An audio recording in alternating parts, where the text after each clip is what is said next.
Wato jama'a mun ƙara binciko muku wata gaskiya game da wannan haɗaka dai ta ƙasashe guda uku, Turkiyya, Pakistan da ƙasar Saudi Arabia, da kuma ƙara gano wata gaskiya da take ƙara kore dukkan shakkun cewa wannan haɗaka tana da alaƙa da wasu ƙasashen Larabawa da ake so a ga bayansu, ko kuma kamar taimakon ƙasar Amurka ne da Yahudu a wannan yaƙi, ko kuma ware ƙasar Iran ne. Wannan lamari ba gaskiya ba ne. Wallahi gaskiyar da take ta ƙara bayyana tana ta ƙara faranta min rai, tana ƙara tabbatar min da cewa lallai a wannan karo ƙasashen musulmi sun fara dawowa cikin hankulansu, sun fara yunƙurin neman mafita ta dindindin a kan matsalar Gabas ta Tsakiya. Wato abin da na binciko a kan ƙasar Turki ya faranta min rai. Kun ga dai ƙasar Turki tana cikin wannan yarjejeniya, Pakistan tana ciki, Saudi Arabia tana ciki. Ita Pakistan ma a yau sun wallafa bidiyo yadda ake ta shagulgula a cikin ƙasar na murnar ƙulla wannan yarjejeniya. A ɓangaren ƙasar Turki abin ya ban mamaki.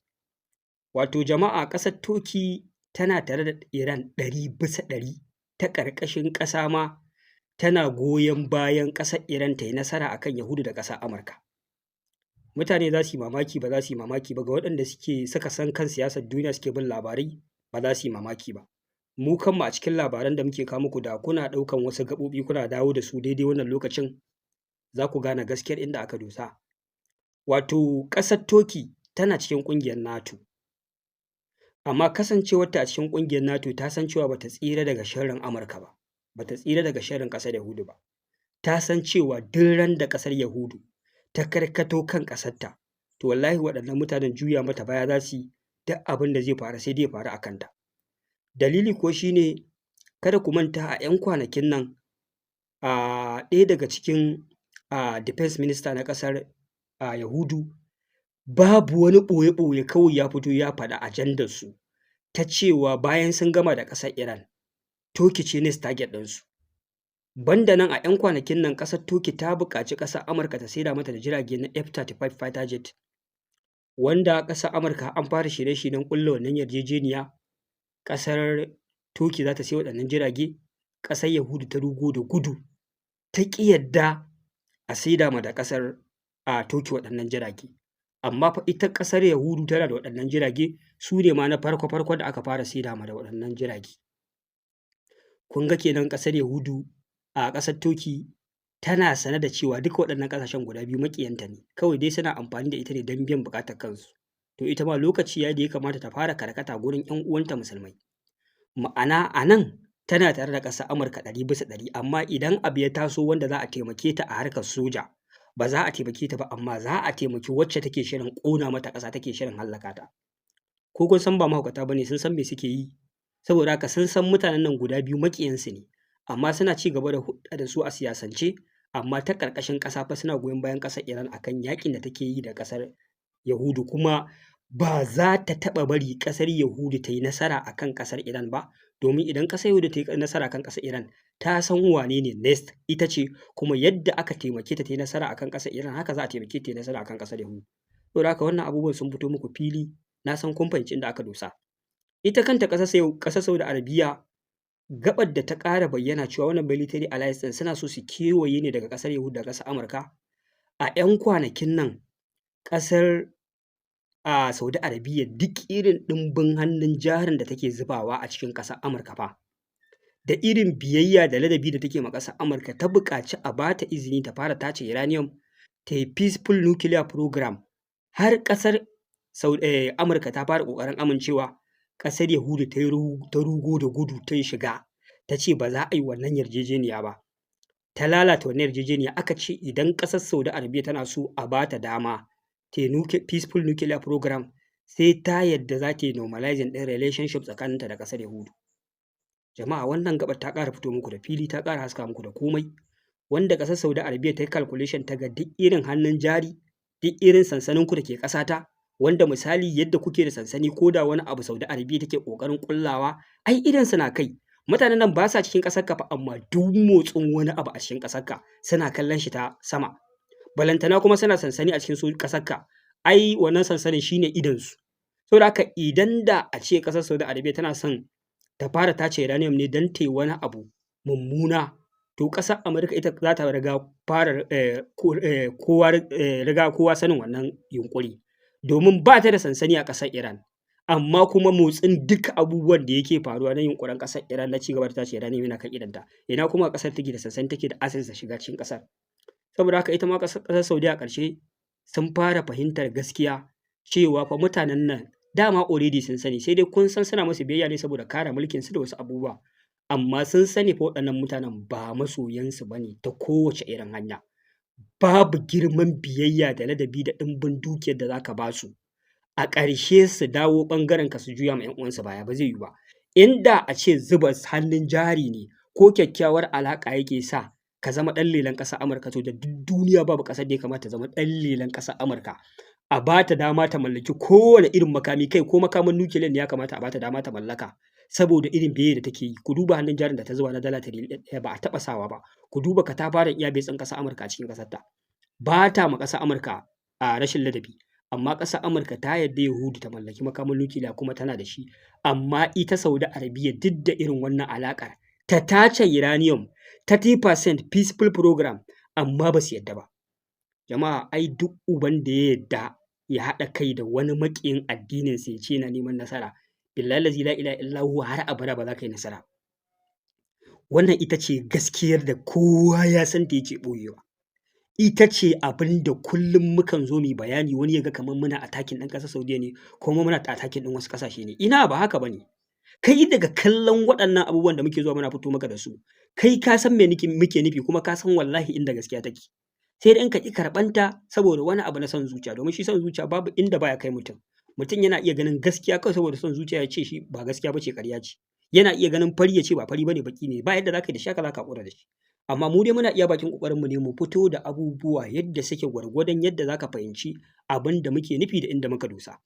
Saboda haka kai daga ganin waɗannan abubuwan da suke faruwa, ka sani cewa babu wani girman ladabi da biyayya da za ka ma waɗannan mutanen a duniyan nan su so ka, ko su baka dama ka kai ga matakin da kake so ka kai a faɗin duniyan nan. Wannan shine gaskiya. Ƙasar Saudi Arabia a faɗin duniya tana ɗaya daga cikin ƙasar da ƙasar Amurka ta fi kowace ƙasa amfana da ita. Amma yau Amurka ba ta yadda Saudi Arabia ta tace uranium ba, amma ta yadda Yahudu ta mallaki nukiliya. Yau ƙasar Amurka yau ƙasar Amurka ba ta yadda a saida ma da ƙasar Turkey jirgin F-35 ba, amma wannan jirgi ta ba ƙasar Yahudu wannan jirage. To wannan me yake nuna muku? Yanzu wace ƙasa ce dama ta musulmi a faɗin duniya da ba ta ma bijire ma umarnin ƙasar Amurka kamar waɗannan ƙasashe? Amma yau gashi muradansu da suke nema a wurin ƙasar Amurka ba zai samu ba, amma za su iya ba waccan ƙasar. Qatar ta ɗauki jirgi na biliyoyin daloli ta ba wa shugaban ƙasar Amurka, amma yau ƙasar Qatar haka ake harbo makamai, sojojin ƙasar Amurka ba za su iya kare ƙasar Qatar ba. To jama'a, me amfanin alaƙar?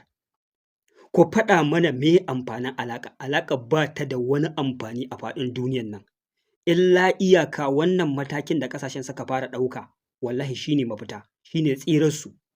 Wannan military alliance ɗin shi ne ya kamata sauran ƙasashe su yi sauri su ƙarfafe su zo su kafa military alliance nasu na kansu, su koma kare kansu da kansu. A ƙarshe ma har su zame jikinsu daga ƙasar Amurka, duk wannan sansani su ce mun yafe muku, za mu kare kanmu da kanmu.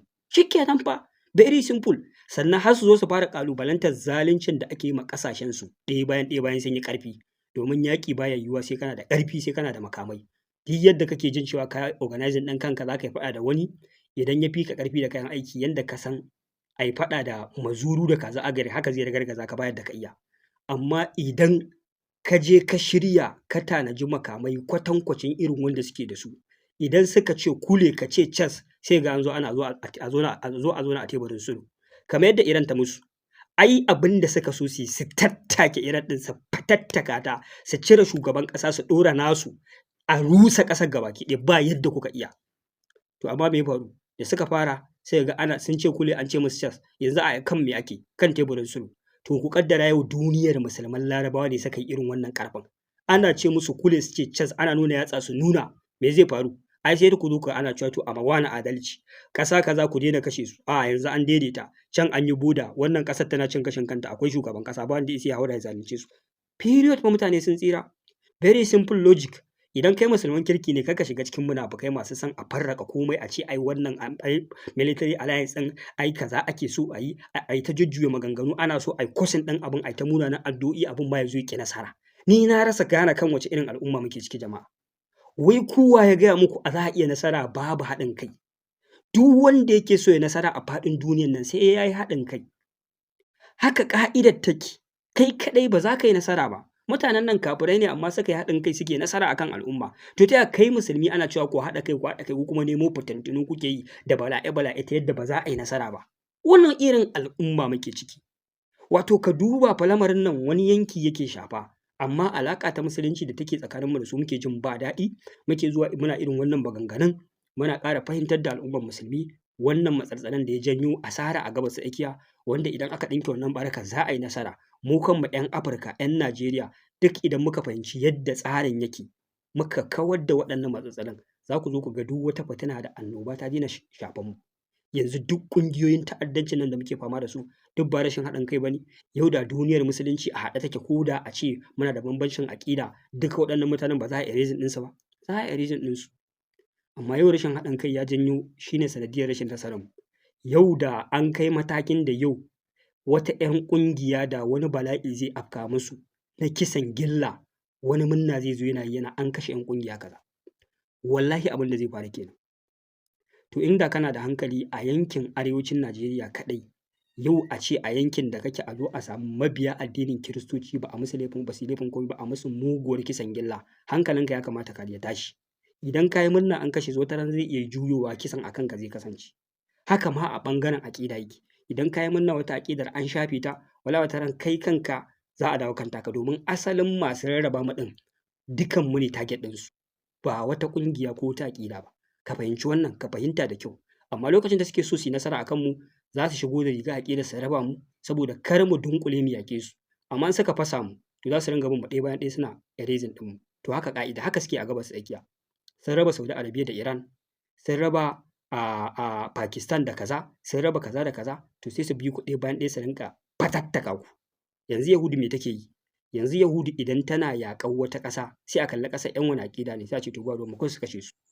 In ta koma kan wace ƙasa su ma wancan ƙasa sai ce ai dama mu ba aƙidan mu ma lokacin da suna ɗan ba kun goyi bayan su ba to su kashe ku. Haka fa suke yi sai suke ta nasara a kansu. Amma yau da za su dawo su dunƙule fa, da an wayo za ta harba makami ƙasa kaza a ce ba mu yadda ba. Kina harba ta da mu zaki yaƙi. Za ta yi? Ba za ta yi ba. So simple, ba wani tashin hankali ko damuwa a cikin wannan mas'alar.